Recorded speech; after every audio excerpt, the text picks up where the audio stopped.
Oh shit.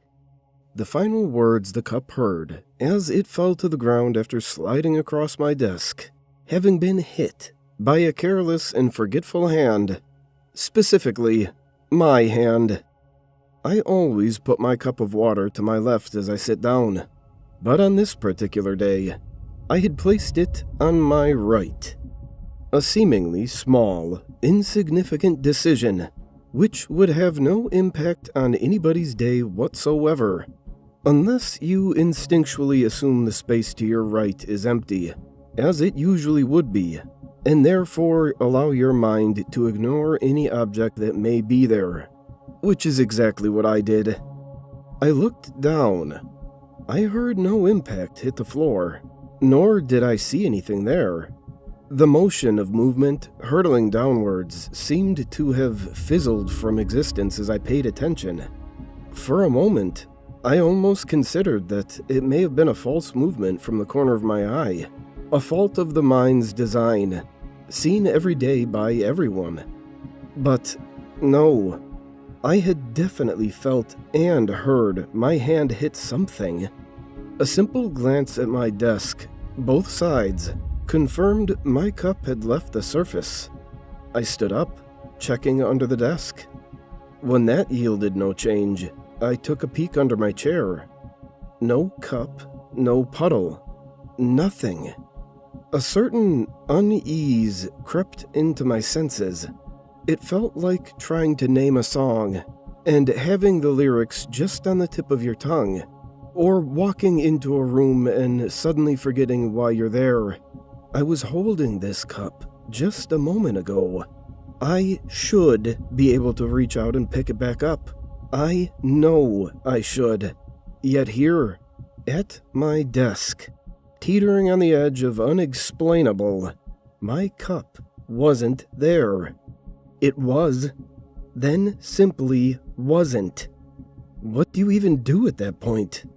You know for a fact that you have spilt a drink all over the floor, yet you can't find it. Do you ignore it and hope it turns up eventually? You're prepared to clean it up, to pick up the broken shards of glass, yet your task is suddenly halted. For what reason? I kept looking, wherever I could. The other side of the room? Sure, it could have somehow ended up here, maybe. The dim lighting played tricks on me, momentarily thinking I had located the cup down the back of the sofa, or underneath the table. Each time, the relief was short-lived, as it only ever turned out to be shadows playing tricks on my mind. Why do we do that? Why do we find it so easy to mistake one thing for another when we're in a hurry to find it? No rogue splash of water, no shimmer of glass poking from the carpet. Had it slipped from the desk? Or reality? The cup never showed up. It never will. Neither will the one I dropped the next day, or the next. Before this, I don't even remember the last time I had dropped a cup. It's not something I particularly make a habit of. But now, it's happening daily. Perhaps my brain, subconsciously so, had locked onto this experience. Perhaps I needn't even wonder. I had been telling everyone about the strange event, and it had been on my mind a lot. In hindsight, I guess I was aware of how focused on it my mind had become.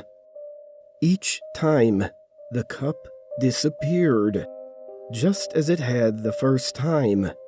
Each time, however tightly I held on to it, however careful and mindful I tried to be, it happened. It fell to the floor, the same spot as before. It never hit. After that third time, I stopped bringing drinks to my desk. It seemed to be the only place that this would occur. It fixed the unease growing inside of my mind. For a while. Question. What happens if you don't feed a beast? Answer. It goes hunting. I had been sitting at my desk for an hour as I reached to my left for a cup of water. Empty air brushed through my fingers, and my brain, instinctively as ever, had forgotten that I no longer bring drinks to my desk. Getting ready to stand up and quench my thirst, I was paused by a strange noise. A groan? A rumble? A whine? A mix of all three might be the best way to explain it. It seemed to croak through the house, beneath every floorboard and behind every wall. The silence that followed was as uncomfortable as the sound. Still confused by what I had heard, another one of my senses was thrown off next. A strong, familiar smell, akin to a wet dog, moisture trapped in the air, now filling the house with its aroma. Hearing the noise again, I stepped into the hallway. The smell was weaker here, and the sound suddenly felt distant. I felt again like I was searching for something that wasn't there. I almost considered that my mind was playing tricks on me, but I knew it to be real. I knew it as well as I know my own name. Turning around, looking back at my desk, I saw it. It may have only been for a short moment, but I saw it. A hole in my floor where my feet had just stood. An opening to a void where I sit and work every single day. The groaning rumble, louder than ever, now accompanied by a rotting smell. I backed away as the world around me transformed. Thick tendrils grew up the walls, oozing a bronze sludge. The floor beneath me seemed to pulse and breathe, causing me to lose my balance. As I fell to the floor, I closed my eyes, trying to imagine myself anywhere else. Feeling liquid dripping onto me from the ceiling made this difficult to achieve. Had I caused this? Was my house alive? Or was my floor an entrance to a realm beyond comprehension? Whatever the case, something wasn't happy that I stopped dropping cups of water. The sound of whining now mixed with a heartbeat's thump below the floor, and the gentle squelch of the walls coming to life. The air inside this place, which I could no longer describe as my home, seemed to move rhythmically back and forth, swaying one way and the next. My eyes still closed, I could feel hair growing on the floor beneath me, beginning to wrap itself around me, preventing me from moving. I screamed. My scream was all I could hear. I opened my eyes to find myself on my floor. The walls were clean, and the floor had stopped breathing. I went into the kitchen cupboard, and all of my cups were missing. I'm going to buy more after I've moved house.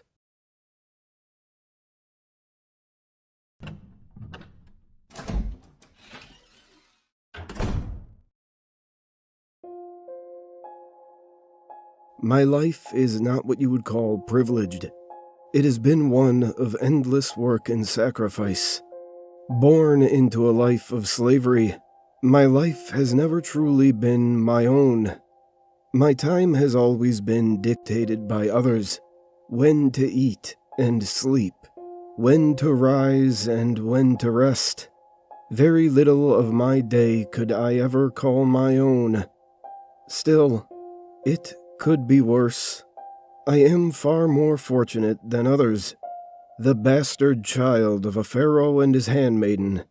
My life has been afforded more luxury than most in my station, rather than toil away in the perpetual darkness of the mines. or be subjected to the back-breaking labor of building the great tombs and monoliths of our great leaders.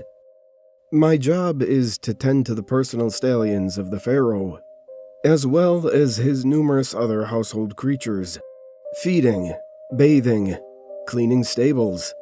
My tasks are tedious and seem to never end, yet I remind myself it could always be worse. If that should fail to brighten my spirits, I have but to look down the palace walls at the thousands of souls struggling to survive each day as the slave master cracks his whip. My father has never publicly acknowledged that he and I share the same blood, yet I believe he knows. He has always shown far more mercy to me than any other, ignored many of my smaller transgressions. Often I would find him wandering the stables during my routine time to tend to them.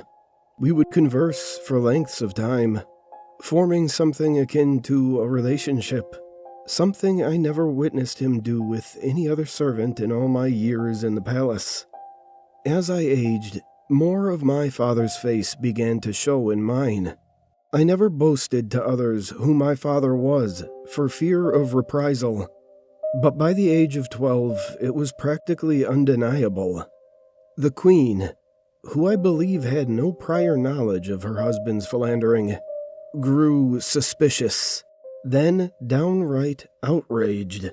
She began to scorn my mother, constantly having her redo tasks because of inconsequential and often imaginary complaints.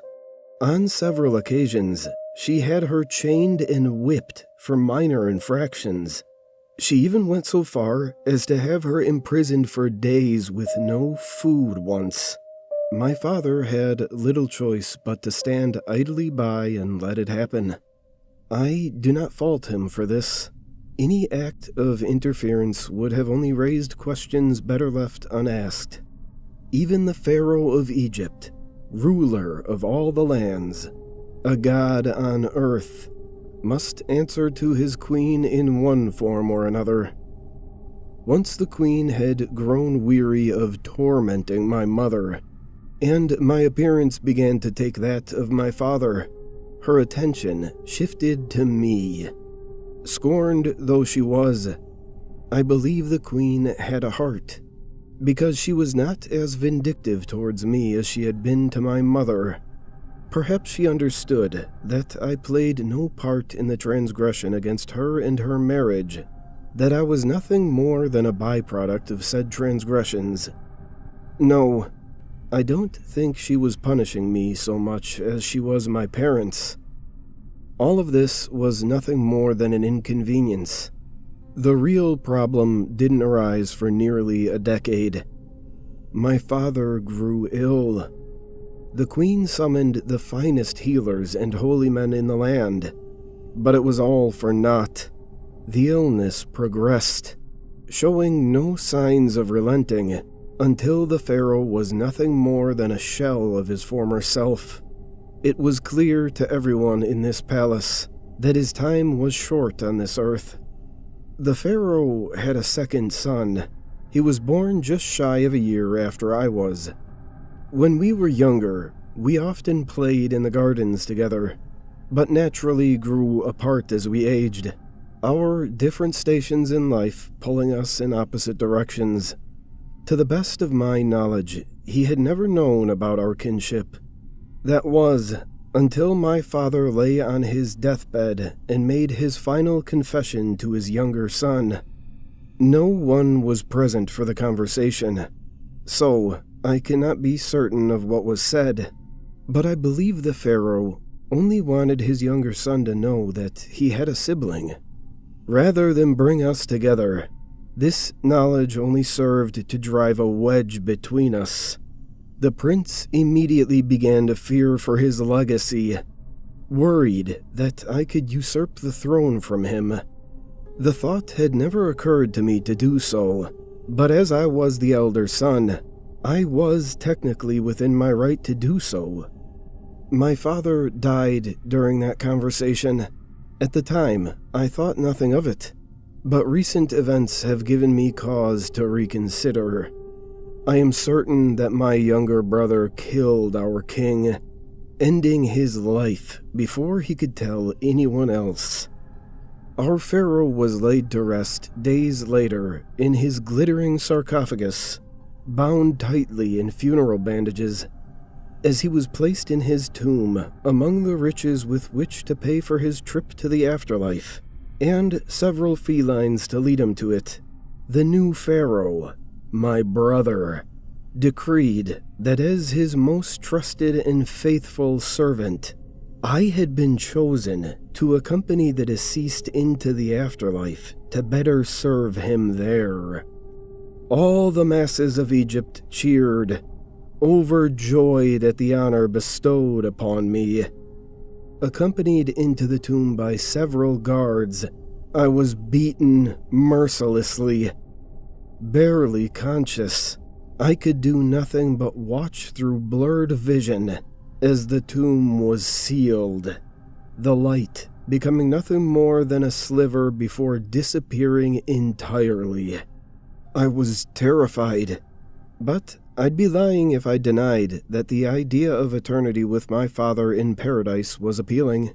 We could finally be together as father and son, not merely king and servant. We would be able to say all the things we were unable to say before. So I did my best to tend to my wounds, wiping away the blood so as to not appear monstrous when we arrived on the other side, and tried to focus on the joyous future ahead. That was over a week ago, I believe. Time is slippery when there's no light to track. I don't understand why I haven't been taken to the afterlife yet. I've managed to slake my thirst with some of the wine entombed with my king. I held off as long as I could, but the wait for the afterlife has taken far longer than I ever imagined it would. I pray to the gods that my father will understand and be forgiving when I see him next. Hunger is a pressing matter, though. Searching as best I could, groping blindly in the abysmal black, I was unable to find any food. My stomach pains me so. My body is growing weaker by the hour. I fear that if Anubis does not arrive soon, it will be too late for me. But hunger and thirst are the least of my worries. What I fear most are the cats. Left without food, their primal nature is beginning to re-emerge. Just a week ago, they were docile and loving, laying with me as I awaited Anubis's arrival, purring as I stroked their fur. Now I fear sleep, for I've awoken to the pain of bites in my sleep. They have the scent of my blood, the aroma of my meat from my open wounds. I can feel them waiting, somewhere in the darkness. They watch my every movement, looking for a moment of weakness, waiting to pounce. I can hear them, licking their chops eagerly, the near silent padding of their footfalls as they circle me, edging in closer, waiting for my hunger to leave me so weak I won't be able to fend them off any longer. Then they will feast. Their purrs are drawing closer, the menace ringing clear. Please, Anubis, come quickly.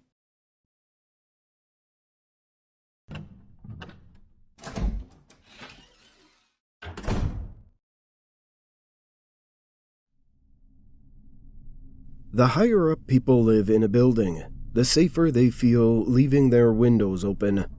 The ground floor? Absolutely not. What if someone climbs in? The first floor? Well, maybe. People won't exactly climb up. But still, don't leave them open if you're going on holiday. Anything above that? Seems pretty safe. People leave some windows open literally constantly. I mean, what kind of dangers are going to find you so high up?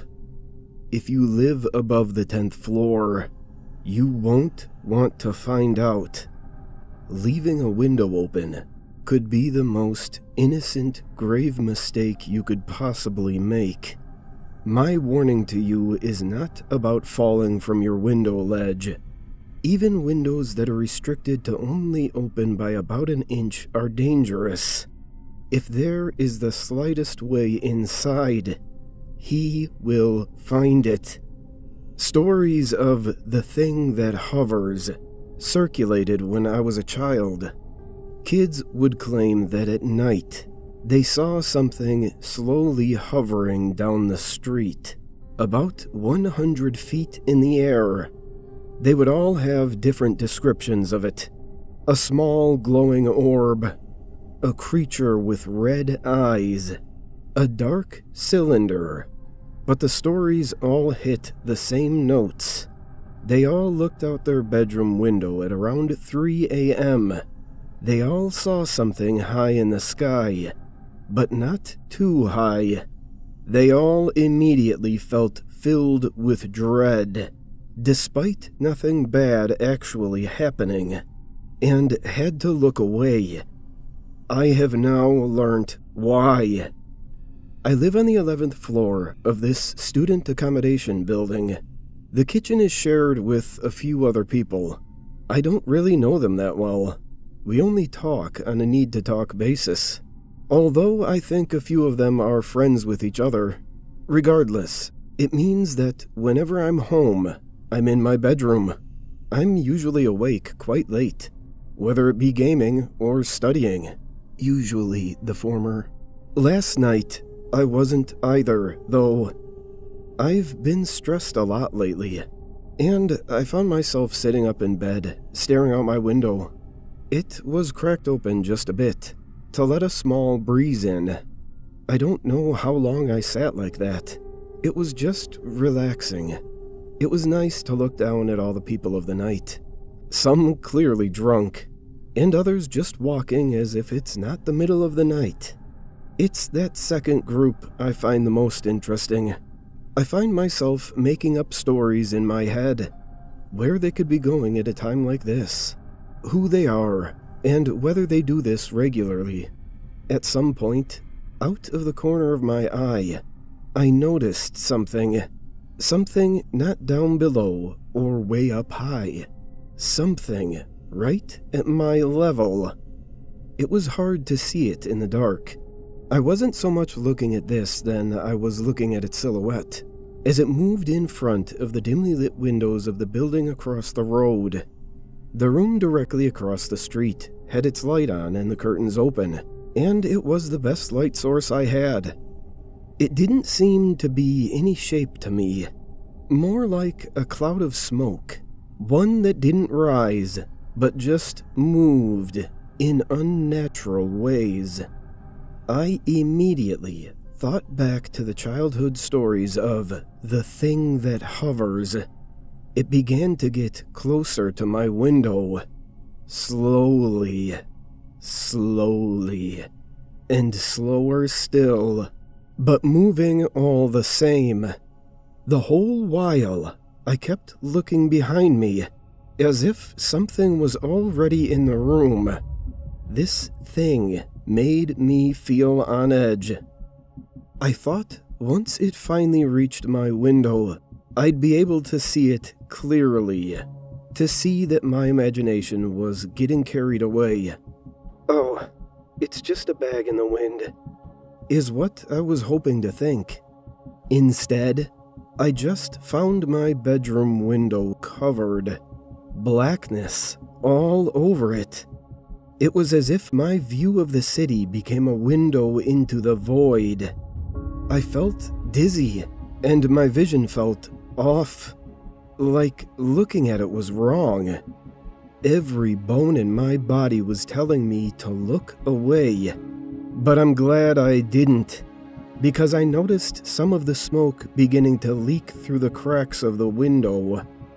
I have never closed it so fast.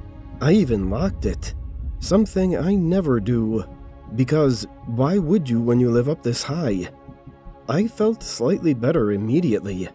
The view slowly came back, as the thing that hovers moved away. I had to lie down for a while and clear my head. I had a headache that seemed to punish me for not looking away. Despite this, once it cleared up, I sat back up and looked out my window. I noticed that the room directly across the street from me no longer had its light on. At least, that's what I thought. Until I looked closer. It was there. It had covered their window and was getting in. Their window must have been open more than mine, as it didn't take long for it to get inside.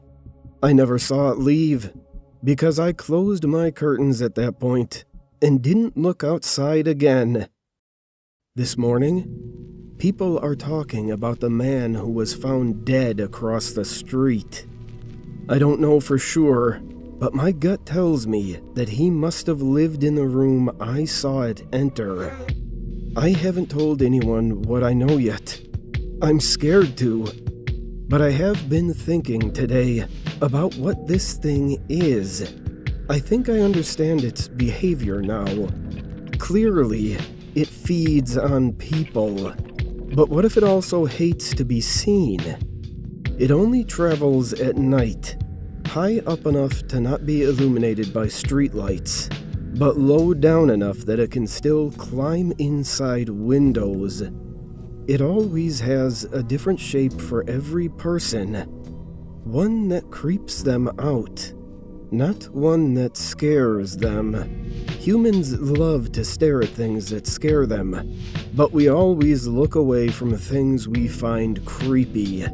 Everything about it seems to show that it hates to be seen. A silent killer that only targets people who think they're safe, and does everything it can to make sure you never see it coming. So, if you live above the 10th floor, don't leave your windows open, not unless you're ready to meet the thing that hovers.